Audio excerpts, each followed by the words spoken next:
రైతుల విషయానికి వద్దాం. ముందు రైతులకు సంవత్సరానికి ఎకరానికి 10,000 ఇచ్చి బ్రహ్మాండంగా రైతు బంధు కార్యక్రమం భారతదేశంలోనే మొట్టమొదటిసారి తెచ్చిన గవర్నమెంట్ బీఆర్ఎస్ గవర్నమెంట్.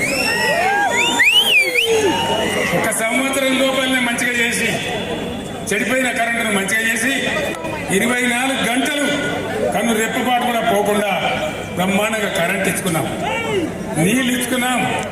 మన భువనగిరిలో అయితే బస్వాపూర్ ప్రాజెక్ట్ కంప్లీట్ చేసుకున్నాం. నీళ్ళు రాబోతే ఇప్పుడు నీళ్ళు వస్తాయి మీ అందరికీ. ఆలేరుకు భువనగిరికి ప్రాజెక్టు కట్టుకున్నాం. వడ్లు బ్రహ్మాండంగా ఎంఎస్పీకి కనీస మద్దతు ధర ఇచ్చి ఒక గింజ కూడా లేకుండా కొనుగోలు కేంద్రాలు పెట్టి వడ్లు కొన్నాం. ఆ కొన్న వడ్ల పైసలు కూడా రైతులకు నేరుగా బ్యాంకులో వేస్తాం. ఇలా కాంగ్రెస్ ఏం చేసింది? అడ్డగోలు హామీలు ఇచ్చింది.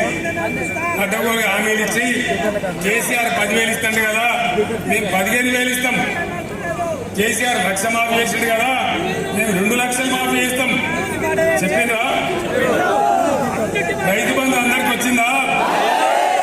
కాలేదా? ఇది ప్రజల మాట, నేను చెప్తలేను. కాలేదు కదా, ఇంతలో ఉండకూడదు, అది కూడా తెచ్చలేదు. 5 ఎకరాలకే ఇస్తాం, 3 ఎకరాలకే ఇస్తాం. నీ అబ్బా జాగిరి పోతుందా? రైతులకు ఏమైనా బెంచ్ కార్లు ఉన్నాయా? రైతుల దగ్గర ఏమైనా కోట్ల రూపాయల ఆస్తులు ఉన్నాయా? 5 ఎకరాలకు ఎత్తామంటే 6వ ఎకరం నోటి ఎటు పోవాలి? 7 ఎకరాల నోటి ఎటు పోవాలి? ఒక దెబ్బ అది పెట్టిండ్రు. తర్వాత ప్రాజెక్టులో నీళ్ళు ఇచ్చే కాడ నీళ్ళు సరిగ్గా ఇయ్యలే, అట్ల పంటలన్నీ పెట్టిండ్రు.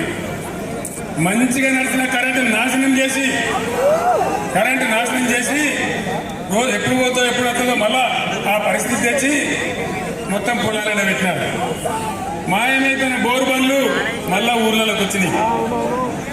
క్రేన్లు పెట్టి కూడికలు బాయిలు తీసేటువంటి క్రేన్లు మళ్ళా ఊర్లలోకి వచ్చినాయి. ఇది సమంజసమేనా? అటు రైతు బంధు ఇయ్యలే, రైతు బీమా కూడా ఉంటుందో కూడా కొడతారో తెలియదు, కరెంట్ సరిగ్గా ఇయ్యలే. చివరి కష్టపడి 4 వేసినప్పుడు 2 ఎకరాలు పండితే, 5 వేసినందుకు ఎకరం పండితే, 2 వేసినందుకు 1 ఎకరం పోయి ఇంకొక ఎకరం పండితే ఇలా కొనుగోలు కేంద్రాలు తీసుకపోతే బీ టీం అని కూడా అంటాడు. వీడు వాడిని అంటాడు, వాడు వీని అంటాడు. భువనగిరిలో జరిగింది ఏంటండి?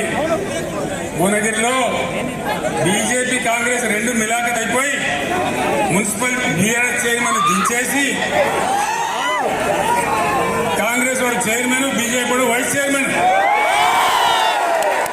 ఈ మాట నిజమేనా? మరి ఎవడు ఎవరికి బీ టీం? ఇలా మోడీ ప్రభుత్వ హయాంలో రూపాయిలో పడిపోయింది, మహిళలకు రక్షణ లేదు, నిరుద్యోగం పెరిగిపోయింది, దేశంలో పేదరికం పెరిగిపోతా ఉంది, అనేక సమస్యలు ఉంటే అదేం లేదు.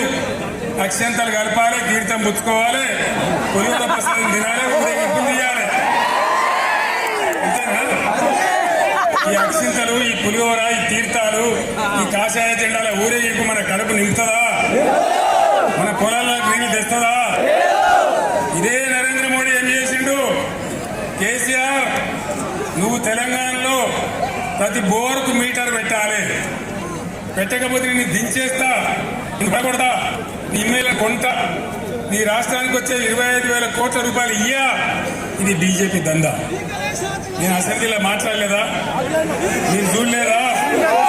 నేను చెప్పిన నరేంద్ర మోడీ గారు, నా తలకాయ దిగిపడ్డా సరే నా రాష్ట్రంలో ప్రజలకు కరెంటు కావాలి, నేను మీటర్లు పెట్టాను చెప్పిన. ఇప్పుడు ఇక్కడ ఒకవేళ బీజేపీ కూడా ఏమంటారు? మేము రైతుల మోటార్లకు మీటర్లు పెట్టమనంగా కూడా మాకే ఓటేసిండ్రు, అందుకే తెల్లారి నుంచే మీటర్లు పెడతామంటారు. అందుకే రైతాంగం ఆలోచన చేయాలి. బీజేపీ హయాంలో తెలంగాణకు ఒక్క నవోదయ విద్యా పాఠశాల ఇయ్యలే, ఒక్క మెడికల్ కాలేజ్ ఇయ్యలే. నేను 150 సార్లు ఉత్తరాలు రాసిన, 50 సార్లు ఢిల్లీకి పోయి మొరబెట్టుకున్నా. మేము కొత్తగా రాష్ట్రమైన మేము బతకాలి, 15 ఏళ్ళు కొట్టాడి ఉద్యమం చేసినాం కాబట్టి మాకు కావాలంటే ఒక్క నవోదయ పాఠశాల ఇయ్యలే. చట్టం ప్రకారం ఇచ్చే పరిస్థితి అయితే ఇవాళ శేఖర్ రెడ్డి గారి నాయకత్వంలో భువనగిరిలో ఎయిమ్స్ వేసుకున్నామన్నాడు కొట్లాడి. పాఠశాల వచ్చేది భువనగిరిలో. కానీ బీజేపీ ఇయ్యాల బీజేపీ నుంచి పోటీ చేస్తే ఆయన ఆనాడు ఎంపీగా ఉన్నాడు. మరి ఇలా ఏం ముఖం పెట్టుకొని ఓట్లు అడుగుతా ఉన్నాడు? దయచేసి ఆలోచన చేయాలి, బుద్ధిగా ఓట్లేయడం కాదు. అదేవిధంగా మనకు రాగానే 7 మండలాల మొత్తం ఆంధ్రాకి ఇచ్చేసినాడు నరేంద్ర మోడీ. 400 మెగావాట్ల సీలియర్ ప్రాజెక్టు తీసుకుపోయి ఆంధ్రాకి అప్పచెప్పినాడు. మన నోట్లో మన్ను కొట్టి ఆనాడు మనకు కరెంట్ షార్టేజ్ ఉంది, బాధపడతా ఉన్నాం, కొత్తగా రాష్ట్రమైనాం. కానీ నిర్దాక్షిణ్యంగా మనకి తీసుకొని పోయినాడు. కాబట్టి దయచేసి మీ అందరినీ కోరుతా ఉన్నా, నరేంద్ర మోడీ లేకుండా, బీజేపీ లేకుండా ఇంకా ఏ ప్రభుత్వం ఉన్నా కేంద్రంలో మనకు బ్రహ్మాండంగా లాభం జరిగేది. తెలంగాణ భారీగా నష్టపడ్డదే భారతీయ జనతా పార్టీ కేంద్ర ప్రభుత్వం వల్ల. మన సిగ్గు లేకుండా వాళ్ళు ఏ విధంగా ఓట్లాడుతున్నారో, ఏం మాట్లాడుతున్నారో మీరు ఆలోచన చేయాలి. ఆనాడు తప్పిపోయి ఓటేస్తే బీజేపీకి 4 ఎంపీలు గెలిచింది. అందులో ఒక ఆయన కేంద్ర మంత్రి అయింది. ₹1 అనేది తెచ్చిరా మీరు? ₹1 ₹5 పైన చేసిందా? మరి ఇప్పుడు గెలిపిస్తే ఏం చేస్తారు? ఏమైనా చేస్తారా?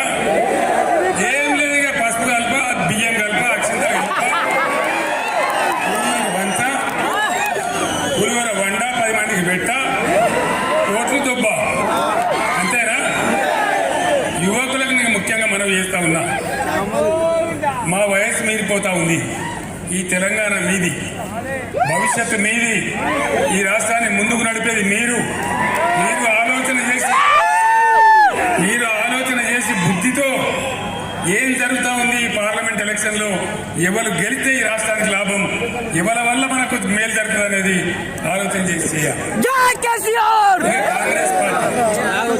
కాంగ్రెస్ పార్టీ తెలంగాణలో 1956 నుంచి ఇప్పటిదాకా మన శత్రువే కాంగ్రెస్ పార్టీ.